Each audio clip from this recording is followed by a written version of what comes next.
बिस्मिल्लाहिर्रहमानिर्रहीम। अस्सलाम वालेकुम। आज 2 नवंबर बरोज़ हफ्ता हम बात करेंगे दो अहम इशूज़ के हवाले से। सुप्रीम कोर्ट ऑफ पाकिस्तान में आज अहम इजलास हुआ वकला एक्शन कमेटी का, और वकला एक्शन कमेटी की जानिब से जो कहा गया, जो फुल कोर्ट है सुप्रीम कोर्ट ऑफ पाकिस्तान का आईनी तरमीम के ख़िलाफ़ जो दरखास्तें हैं, बहुत अहम पेशरफ सामने आई है। उसकी तफसील मैं आपके साथ शेयर करूँगा। साथ में आपको बताऊंगा कि सुप्रीम कोर्ट ऑफ पाकिस्तान की जानिब से एक अहम नोटिफिकेशन जारी किया गया है जुडिशल कमीशन ऑफ पाकिस्तान के हवाले से। मेंबर्स, बड़ी दिलचस्प सूरत हाल है जो मेंबर्स बनाए गए हैं, उसके ऊपर भी हम बात करेंगे। और साथ में आपको बताऊंगा आज पंजाब पुलिस के हवाले से और Lahore high court bar association ने आईनी तरमीम को चैलेंज कर दिया है। पहले बलूचिस्तान बार कौंसिल और Balochistan high court bar association challenge कर चुकी है, और आज Lahore high court bar association, जो सबसे बड़ी हाई कोर्ट बार एसोसिएशन है, जिसकी सबसे ज़्यादा मेंबरशिप है, उनकी जानिब से इसको चैलेंज किया गया है सुप्रीम कोर्ट ऑफ पाकिस्तान में। उसकी तफसील भी मैं आपके साथ शेयर करूँगा।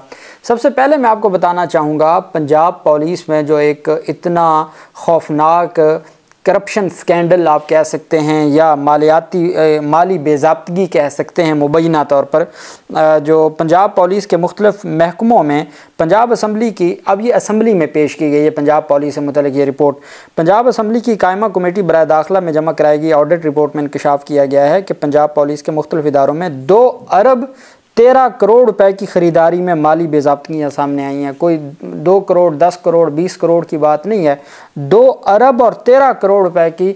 ये तो वो है जो ऑडिट रिपोर्ट पंजाब असम्बली में पेश हुई है अपनी हुकूमत के दौरान, जिस पंजाब पुलिस ने इतनी खिदमत की है और पिछले 2-2.5 सालों से जो बुनियादी इंसानी हकूक़ के साथ किया है, उसकी अपनी रिपोर्ट में पंजाब पुलिस के मुख्तलिफ महकमों में 2023-24 में रिपोर्ट पंजाब असम्बली की कायमा कमेटी बराए दाखिला में जमा करवा दी गई, जिसमें कहा गया कि पेपरा रूल्स की खिलाफ वर्जी करते हुए ख़रीदारी की गई। रिपोर्ट में बताया गया कि SP डॉल्फिन स्क्वाड लाहौर ने मोटर बाइक्स के पुर्जा जात खरीदने पर 8 करोड़ से ज़ायद की बिड्स सिक्योरिटी वसूल ही नहीं की। 8 करोड़ से ज़ायद की बिड्स जो सिक्योरिटी थी वो वसूल नहीं की। DIG इन्वेस्टिगेशन लाहौर ने गाड़ियों की मुरम्मत पर 6 करोड़ 58 लाख रुपए खर्च किए। सिर्फ गाड़ियों की मुरम्मत पर 6 करोड़ और 58 लाख रुपए खर्च किए। सूबाई असम्बली को आगाह किया गया कि IG पंजाब ऑफिस ने 1 अरब और 62 करोड़ की ख़रीदारी की, जो अशिया वक्त पर डिलीवरी नहीं हुई और ना डिलीवरी चार्जेस डाले। रिपोर्ट में कहा गया कि पंजाब सेफ सिटी अथॉरिटी ने सामान फराहम करने में ताख़ीर करने पर प्राइवेट कंपनियों को 5 करोड़ से लेट डिलीवरी चार्जेस आयद नहीं किए। IG पंजाब ऑफिस ने ख़रीदारी 4 करोड़ 70 लाख रुपए से ज़ायद की माली बेज़ाब्तियाँ की।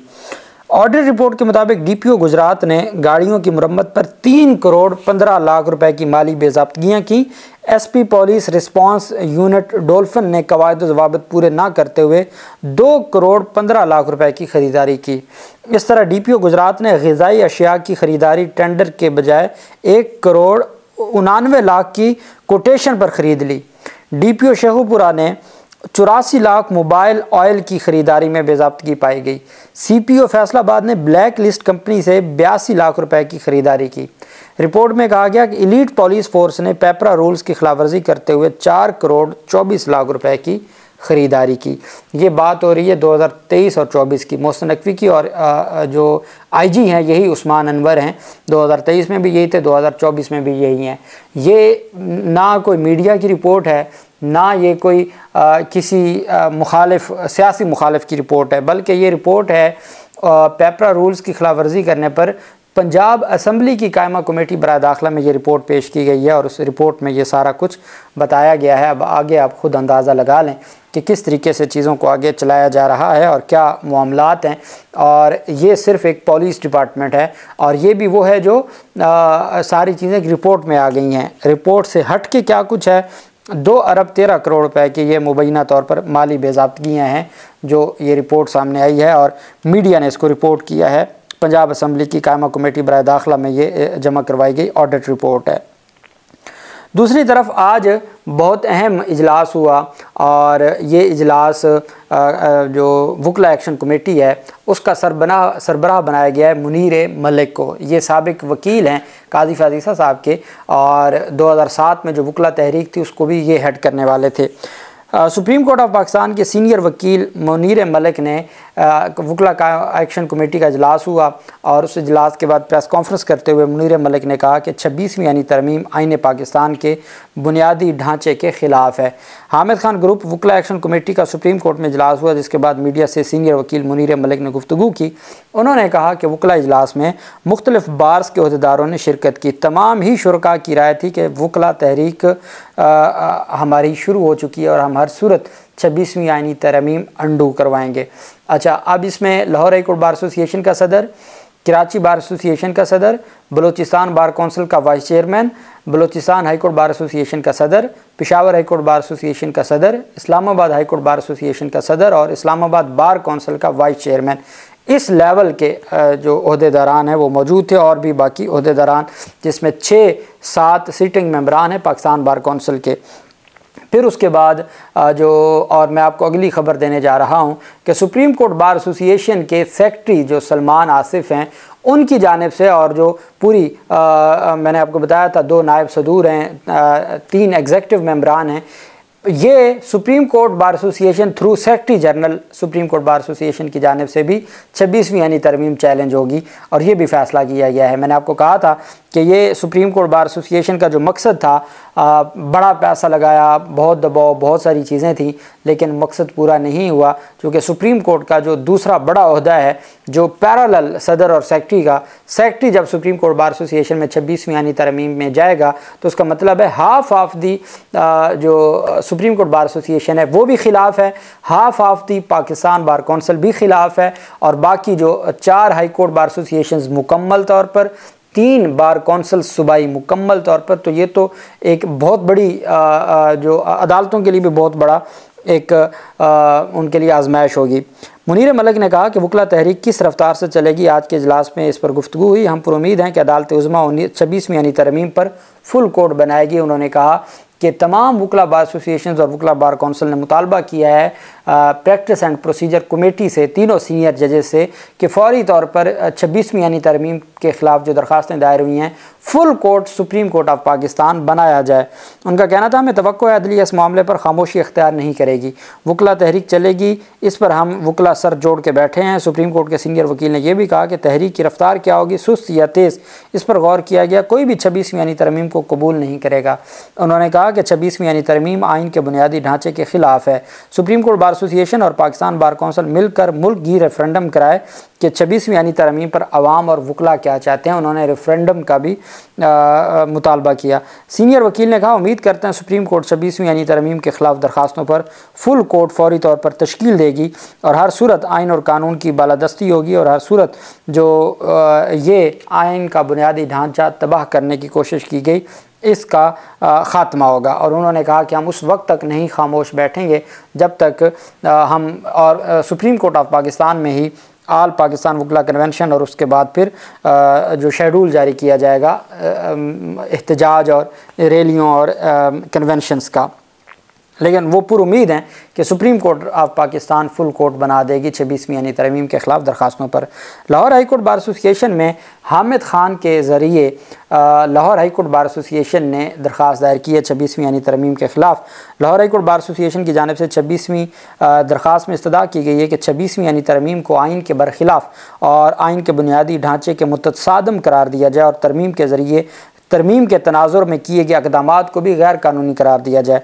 आइन पाकिस्तान को 26वीं तरमीम से पहले की सूरत में बहाल किया जाए और दरख्वास्त के ज़ेर समाअत होने तक 26वीं यानी तरमीम के तहत तमाम इक़दामात रोक दिए जाएँ। दरख्वास्त में मौक़िफ़ अपनाया गया कि अदलिया की आज़ादी आइन की नुमायाँ खसूसियात में शामिल है। आला अदलिया के जजेस की तकर्री का अख्तियार एग्जेक्टिव या मुकन्ना को देने से अदलिया की आज़ादी का असूल शदीद मजरूह होगा। दरख्वास्त में कहा गया कि जुडिशल कमीशन में गैर अदालती मेंबरान की अक्सरियत से आला अदलिया में जजेस की तकर्री का अमल सियासत की नज़र हो जाएगा। दरख्वास्त गुजार ने कहा कि तरमीम के तहत चीफ जस्टिस ऑफ पाकिस्तान का तकर्रुर पार्लिमान की खुसूसी कमेटी की जानिब से किया जाएगा। इससे कबल चीफ जस्टिस के सीनियोरिटी का असूल इसलिए रखा गया था ताकि जजेस इंसाफ की फराहमी में सीनियर जज को बाईपास करने के लिए कोई दिलचस्पी न दिखाएँ। दरख्वास्त में कहा गया कि पार्लिमानी खसूसी कमेटी की जानिब से चीफ जस्टिस की नामजदगी से उन्हीं जजेस को आगे लाया जाएगा जो कमेटी के मेंबरान के नज़रियात से मुताबिकत रखते होंगे। दरख्वास्त में मौक़िफ़ अपनाया गया कि यह इख्तियारात की तकसीम और अदलिया की आज़ादी के असूलों के बरखिलाफ़ है। 26वीं यानी तरमीम को आइन में शामिल करने से पहले इसकी आइनी असूलों से मुताबिकत का जायज़ा लेना भी ज़रूरी है। दरख्वास्त गुजार ने कहा कि 26वीं यानी तरमीम आइन में दिए गए बुनियादी हकूक़ और अदलिया की आज़ादी के असूल के बरखिलाफ़ होने पर कलअदम करार दिए जाने की मुस्तहिक है। दरख्वास्त में वफाकी सेक्रेटरी कानून, secretary judicial commission of Pakistan, सदर पाकिस्तान, स्पीकर कौमी असम्बली और चेयरमैन सेनेट को फ्रीक बनाया गया है। ये एक डिटेल हामिद खान साहब ने ये दरख्वास्त लिखवाई है और ये कई दर्जनों सफ़ात पर मुश्तमिल है। और ये पहले बलूचिस्तान बार कौंसिल की अब तक दरख्वास्त जमा हो चुकी है, Balochistan high court bar association की जमा हो चुकी है और अब ये जमा हुई है Lahore high court bar association की। और अगले 2 दिनों में Islamabad high court bar association और इस्लामाबाद बार कौंसिल की और साथ सुप्रीम कोर्ट बार एसोसिएशन के सेक्रेटरी की तरफ से भी और कराची बार एसोसिएशन की तरफ से भी इसको और Peshawar high court bar association की जानिब से भी चैलेंज कर दिया जाएगा। तो मैं समझता हूँ कि जितना प्रेशर डेवलप होगा बार कौंसिल्स और बार एसोसिएशंस का और अल्टीमेट ये फ़ैसला सुप्रीम कोर्ट ने करना है और सुप्रीम कोर्ट इन मामलात को देखेगी। दूसरी जानिब सुप्रीम कोर्ट ऑफ पाकिस्तान में जो registrar supreme court of Pakistan ने बाकायदा तौर पर जारी कर दिया है, चूँकि आज 5 मेंबरान मुकम्मल करके पार्लियामेंट के जो थे वो दे दिए गए थे रजिस्ट्रार को कि जुडिशल कमीशन का इजलास बुलाया जाए। जुडिशल कमीशन ऑफ पाकिस्तान का इजलास बुलाया गया है। The honourable chief justice of Pakistan chairman judicial commission of Pakistan has been please to convene meeting of the commission on Tuesday 5 November 2 बजे Supreme Court building Islamabad to discuss the following agendas: establishment of the secretariat of the commission कि commission का secretariat कहाँ बनाया जाएगा, judicial commission का, nomination of the judges of the constitutional benches in the Supreme Court of Pakistan, any other agenda with the permission of the chairman, कोई और agenda chairman के हुक्म से वो भी हो सकता है। Honourable members are requested to kindly make it convenient to attend the meeting with regards. पहले नंबर पे इसके जो मेंबर हैं वो ऑनरेबल जस्टिस याह्या अफरीदी साहब चीफ जस्टिस ऑफ पाकिस्तान। दूसरे नंबर पर सीनियर प्यूनी जज जस्टिस सैयद मंसूर अली शाह। तीसरे नंबर पर जस्टिस मुनीब अख्तर। चौथे नंबर पर जस्टिस अमीनुद्दीन खान। 5वें नंबर पर फारूक अचनायक। 6ठे नंबर पर शेख आफ्ताब अहमद।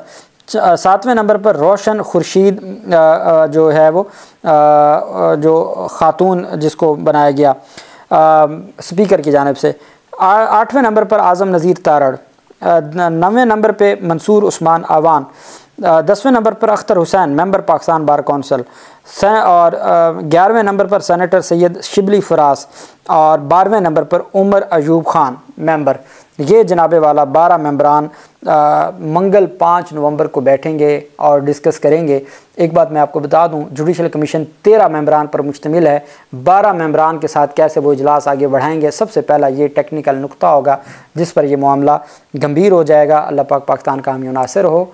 बहुत शुक्रिया। अल्लाह हाफिज़। पाकिस्तान जिंदाबाद।